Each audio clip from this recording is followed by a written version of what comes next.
par le passé. Donc je vous mettrai en barre d'informations, commentaires épinglés et dans le i en haut de l'écran le lien vers certaines de ces vidéos-là. Et vous pouvez aussi retrouver mes vidéos concernant la cuisine dans ma playlist cuisine. Donc avec aussi les vidéos ce que je mange dans lesquelles je vous partage quelques-uns de mes repas chaque mois, puisque j'en fais une par mois. Donc voilà, n'hésitez pas à regarder ça. Aujourd'hui, ce sont des recettes plutôt estivales compte tenu de la saison. Il y a une, deux, trois recettes salées et une recette sucrée que je vais vous partager. La première recette salée, c'est un crumble salé d'aubergine et de feta. Donc on est parti pour voir. Alors, on commence par la recette de crumble d'aubergine feta.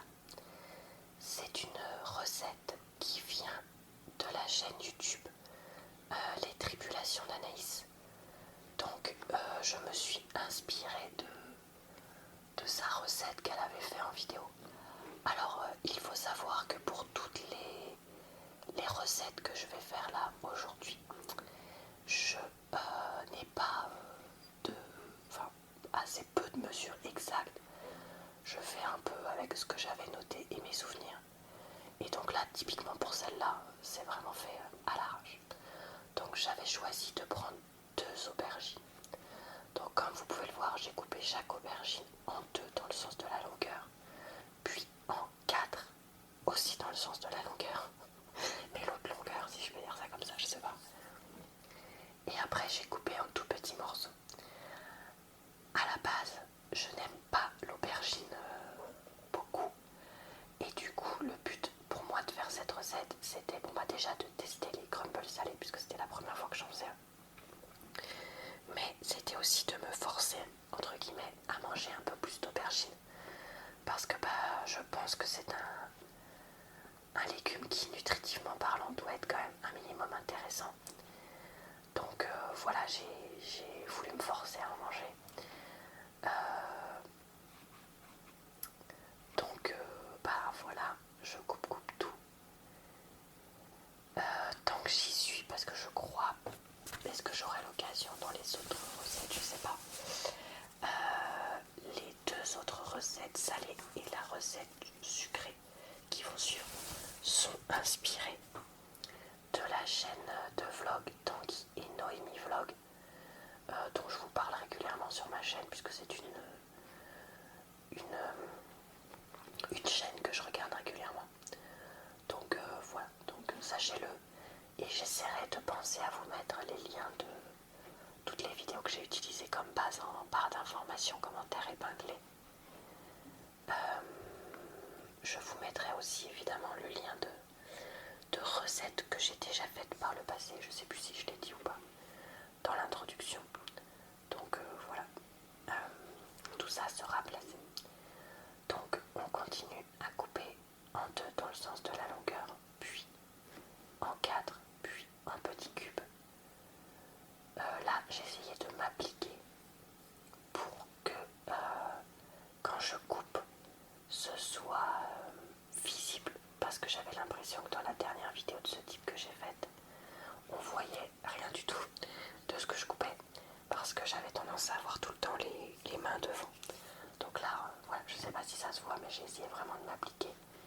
Et j'ai essayé aussi de m'appliquer, donc comme je disais, à couper en petits morceaux pour que ça précuise bien. Parce que de mémoire, dans sa vidéo, elle précuisait les aubergines, donc du coup j'ai voulu faire pareil. Je sais pas si vous voyez, mais en haut à gauche de l'écran, on voit mon wok, puisque moi je cuisine beaucoup dans un wok. J'ai rajouté donc de l'huile d'olive vierge. Ça c'est une huile qui vient de Collioure.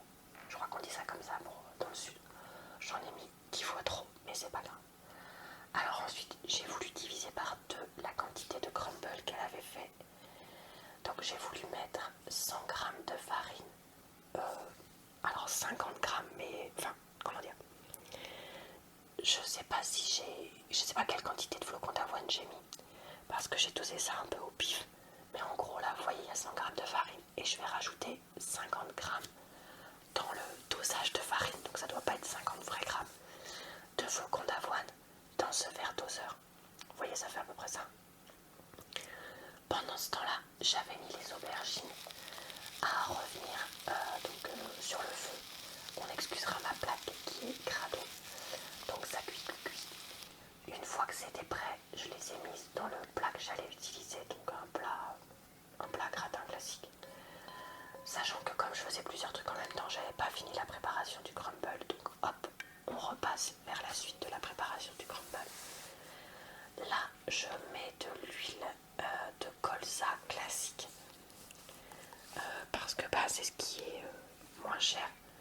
J'en mets à peu près 7 centilitres.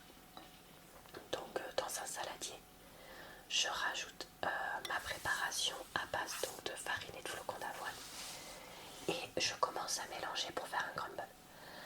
Alors Anaïs proposait sur son blog, puisqu'elle a renvoyé sur son blog pour la recette de pâte à crumble salée, de rajouter du parmesan, mais moi j'ai pas eu envie. Et elle proposait de faire avec du beurre, mais moi je préfère faire mes pâtes à crumble avec de l'huile. Là je me rends compte que c'est pas du tout assez sec, donc j'ai rajouté de la farine, mais complètement au pif. Et j'ai aussi rajouté du sel, j'ai rajouté du poivre, j'ai rajouté... Non, c'est tout, apparemment. Donc j'aurais dû rajouter probablement autre chose parce que honnêtement, ça me manque un poil de goût à la fin. Donc voilà, elle a mis du parmesan. Moi, franchement, le parmesan en excès, c'est pas trop mon truc non plus.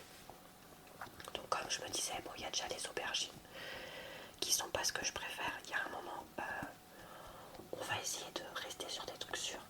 Mais voilà, la pâte manque un peu de goût, les aubergines manquent un peu de goût. Donc je pense que ça pourrait être une recette que je refais, très honnêtement. Mais si c'est le cas, je pense que je mettrai plus d'épices dans la pâte à crumble. Ici. Alors, elle avait mis de la feta, donc je me suis dit que ça pouvait être pas mal et que ça allait masquer en partie le goût des aubergines. C'est pour ça que j'ai envisagé de faire la recette. Donc j'ai mis un tiers du bloc, je crois qu'un bloc ça fait 200 grammes. Donc j'ai mis un tiers de 200 grammes, ça fait quoi, 80 grammes, un truc comme ça. J'ai coupé ça en dés. Par contre, j'ai coupé ça trop épais. Parce que du coup, quand je vais mettre dans la pâte non, dans les aubergines, vous voyez, ça va faire des blocs, mais pas partout. Et au final, comme je le répète, mais c'est pas mon légume préféré, et le but de la feta c'était de masquer le goût, et là ça masque pas assez, enfin ça dépend des bouchées quoi. Donc voilà. Par contre, je trouve que il en faudrait pas plus, c'est juste qu'il faudrait les couper en plus petits. Et pareil pour la pâte à crumble, je trouve qu'il en faudrait pas forcément plus, parce qu'au final ça suffit. Et je trouve que c'est pas mal parce que ça fait des protéines avec la feta, des féculents avec la pâte à crumble et du légume. Et donc ça fait un plat qui est quand même assez complet nutritivement parlant, avec quand même beaucoup de légumes. Donc moi ça je trouve ça bien, parce que je me dis que c'est ce qui est attendu. Ensuite j'ai mis ça au four à 180 degrés pendant environ 45 minutes. Et voilà le résultat. Donc avec mon four qui crame tout, on a une partie qui est un poil cramée. Mais vous voyez, une belle pâte de crumble. Et franchement, une fois que j'aurai, réussi les épices, ce sera vraiment délicieux parce que... Voilà pour cette première recette. La deuxième recette salée que je vais vous partager, c'est un flan de courgettes. Donc encore une fois, un légume de saison. Voyons les étapes. Alors, comme cette recette demandait une courgette et que les miennes étaient plutôt petites, j'ai décidé de préparer 2 courgettes au cas où. Donc vous me voyez couper le trognon. Et contrairement à la recette des aubergines qui en fait demandait à ce qu'elles soient épluchées, j'enlève le gros. Je laisse quelques lamelles de verre parce que c'est pas gênant. Je mets de côté les épluchures puisque je vais les mettre ensuite au composteur. Voilà, on a un composteur qui fonctionne assez bien dans le jardin, donc on en profite. En plus, on a un bulot qui vit dedans parce qu'il y a plein d'insectes, donc voilà. Donc mes courgettes, oui, comme je disais, étaient plutôt petites. Donc je me suis dit, Laura, fais-en deux.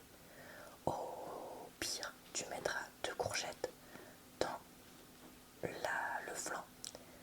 Au mieux, entre guillemets, si jamais une seule courgette ça suffit, et bah tu cuis la deuxième et c'est pas grave, ça te fera un accompagnement pour un plat, n'importe lequel, dans la semaine. Donc là, vous me voyez en train de découper. J'essaye de faire des lames ni fines, des morceaux, pardon, parce que c'est des demi-lunes, voilà, de courgettes. Ni trop fines, ni trop grosses. Parce que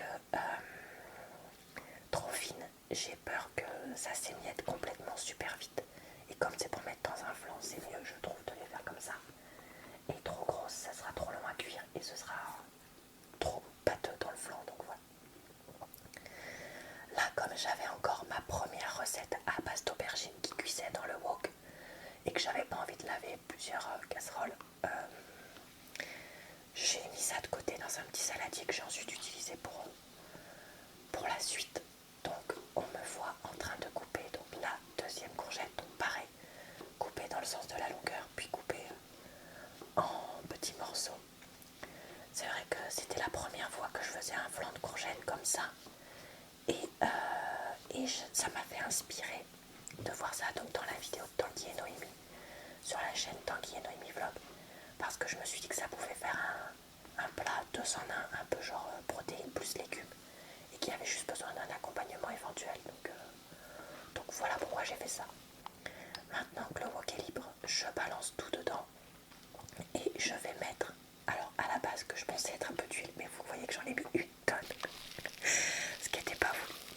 Donc je mélange et je fais en sorte d'avoir donc ces courgettes qui précuisent, mais pas complètement. Là, comme vous pouvez le voir, elles sont dorées, mais pas trop cuites parce que les courgettes, je me suis dit que ce serait pas bien pour le fond. Là, j'ai perdu un bout de ce que j'avais filmé. Donc en fait, je vous indique que j'ai mis 18 centilitres de lait et 3 œufs, parce que c'était ce qui était prévu dans la recette. Je rajoute ensuite du sel, du poivre, du curcuma et des petits oignons comme ça, lyophilisés que j'ai. Et non, c'est peut-être pas du curcuma, c'était peut-être du gingembre, j'ai un doute. Non, je crois que c'était du gingembre. Et je mélange donc cet appareil à flanc. La recette prévoyait ensuite de mettre du parmesan. Alors je crois que officiellement c'était 50 grammes de parmesan. Moi j'ai complètement fait au pif. C'est-à-dire que j'avais la flemme de mesurer. Donc j'avais ce vieux morceau de parmesan tout séché. C'est pour ça que vous me voyez galérer à le râper. Qui traînait dans mon frigo. Donc j'en ai mis une quantité un peu comme ça. Donc on va voir juste après. Voilà, c'est ça la quantité que j'ai mis. Donc je pense une petite poignée. Ensuite, j'ai rajouté donc mes courgettes cuites. Alors là, j'ai mis que la moitié de ce que j'avais préparé au début. Parce que comme c'était censé mettre qu'une courgette, je me suis dit je vais faire ça. Là, c'est le moment où je me dis, franchement, je peux mettre toute la courgette. Donc allez hop, je charge grave en courgette. Et du coup, ce flanc de courgette, j'ai eu tendance à l'accompagner d'un petit féculent à côté, en me disant que vu que c'était beaucoup de légumes, voilà, je prends mon Saint-Hubert beurre végé pour beurrer un plat. Je trouve que c'est le plus simple pour beurrer un plat, et puis comme j'en ai toujours plein à la maison, comme ça, voilà, je mets le sopalin de côté parce qu'il sera réutilisé pour autre chose, et je balance le flanc de courgette. Là, j'ai eu peur que j'en mette partout à côté, mais finalement non. Et ici, on me voit super bien filmé, voilà. Et là, vous me voyez racler jusqu'à la dernière miette. Je rajoute ça au même étage que mon crumble d'aubergine qui était en train de cuire. Et voilà le résultat, un flanc que j'ai coupé en 4 parts comme d'habitude avec mon four. J'ai pris le temps de ranger la feta que j'avais commencé. Donc on va me voir là en train de la découper. Alors il me restait donc les 2/3 de cette feta. Hors de question que je la jette, hein, évidemment. Donc vous voyez, je l'ai coupée en gros cubes pour pouvoir mettre en fait dans des salades. Puisque le soir, quand c'est cette saison, je mange des salades composées. Donc je me suis dit voilà, de la feta, ça me permettra de rajouter ça dans les salades. Donc là, vous me voyez en train d'en mettre un peu partout et de transvaser ça dans un tupperware. Comme ça lie ma planche à découper. La troisième recette salée, c'est une recette de quiche / tarte à l'oignon. Parce que moi, quand je l'ai vue présenter, c'était appelé une tarte, mais je trouve que c'est plus une quiche, vu qu'il y a quand même un appareil assez important. Donc voyons ensemble les étapes. Donc là, vous me voyez retourner la planche à découper plutôt que de la laver parce que grosse flemme.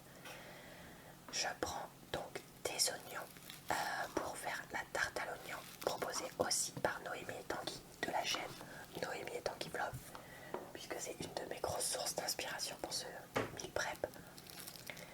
Donc moi j'ai choisi de prendre des oignons rouges puisque je préfère le goût des oignons rouges. Vous pouvez aussi, je pense, prendre des oignons blancs ou jaunes plutôt, parce que c'est jaune la variété qu'on trouve tout le temps. Moi j'en avais acheté des frais, mais les oignons c'est vraiment la galère à couper parce que ça fait pleurer. Alors je sais qu'il y a des techniques pour éviter de pleurer en mettant un sopalin mouillé ou une serviette mouillée ou en mettant des lunettes de piscine, etc. Enfin bref, je le sais.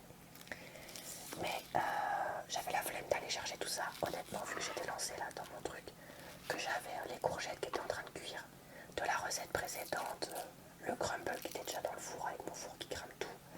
Bref, donc tout ça est-il que j'ai préféré couper ça moi-même.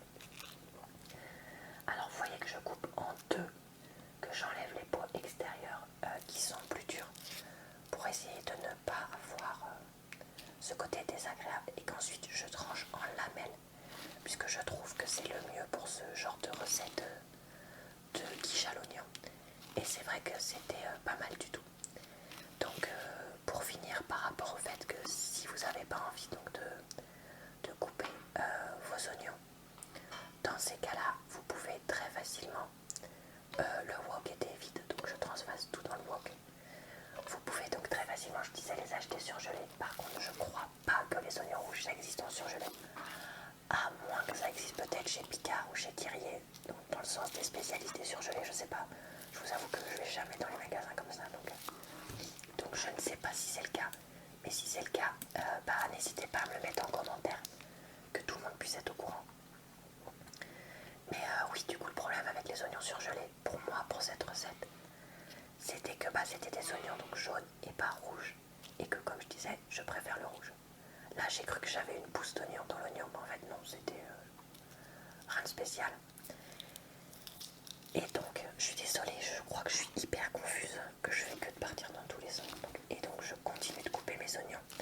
Alors, moi, c'était 4 plutôt petits oignons. Donc, ça m'en a pas fait trop dans la quiche. À voir, vous, comment vous voulez moduler. Si vous voulez en mettre que 3, si vous voulez mettre moins d'oignons. Ou si vous préférez mettre 5 petits ou 4 très gros, je sais pas, à voir. J'avais un petit bout abîmé, donc je l'ai viré. Là, il y a eu un moment où je commençais vraiment à avoir les yeux qui pleuraient à mort. Donc j'ai fait une pause de 30 secondes et du coup j'ai coupé n'importe comment. Donc j'étais obligée de recouper. Et donc j'ai terminé de couper ça. Vraiment, la prochaine fois, je pense que je prendrai tant pis des oignons jaunes. Et je ferai avec les surgelés pour pas avoir à les couper. Alors, je transvase tout dans le wok puisque c'est toujours le même wok avec toujours la plaque de cuisson Grado.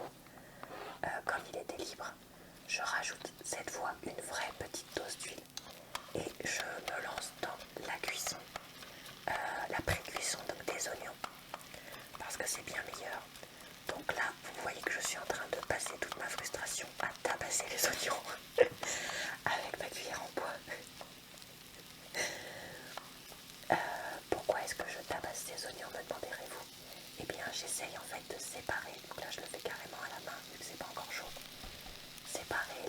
lamelles les unes des autres.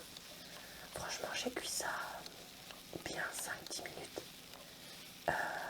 Et pendant ce temps-là, j'ai rangé un petit peu en fait le début de la cuisine. J'ai aussi préparé l'appareil de la quiche, donc c'est pour ça que pour moi c'est plus une quiche qu'une tarte, mais chacun appelle ça comme il veut. Dans la recette, ça demandait 2 œufs, donc je me suis dit bon bah on va respecter une briquette de crème végé. Alors j'aurais pu mettre de la crème de vache, de lait de vache pardon, mais là j'avais de la crème de riz cuisine, donc je me suis dit bon bah écoutez tiens je vais mettre ça. Franchement faites avec ce que vous avez à la maison, je pense pas que ça joue grand chose. Donc j'ai vidé l'entièreté de la briquette et c'était une briquette de 20 centilitres. Donc voilà, là on me voit en train de toujours récupérer jusqu'à la dernière goutte parce que je déteste gaspiller. Donc voilà, je mets tout à l'intérieur. J'ai oublié de dire, tiens, je réutilise aussi le même saladier que celui de la préparation à crumble parce que c'était pas gênant.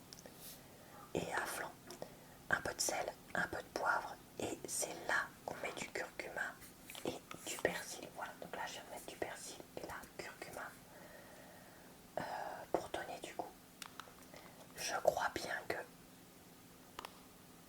non, il n'y avait pas de fromage dans cette recette, donc j'en ai pas ajouté.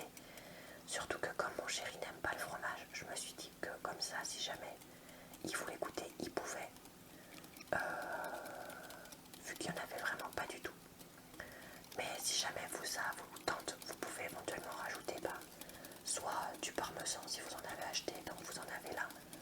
Ou alors autre chose. Alors là, je prends une pâte à pizza, ce qui n'est pas du tout ce qui est prévu. Mais j'étais persuadée d'avoir une pâte feuilletée dans le frigo, et en fait non. Et j'allais certainement pas même me lancer dans une pâte feuilletée. Donc je me suis dit, écoute, une pâte à pizza, c'est bon aussi, j'adore ça, donc tant pis, je fais ça. Donc vous voyez, des fois je crois qu'il faut savoir improviser un peu. Donc je l'étale dans un plat à tarte qui est pas très grand parce que c'est un plat que ma mère m'avait donné, qu'elle avait eu en cadeau. Ensuite je mets les oignons qui ont, donc comme vous pouvez le voir, bien caramélisé. Vous voyez qu'ils ont cette couleur légèrement caramel parce qu'ils ont vraiment pris le temps de cuire.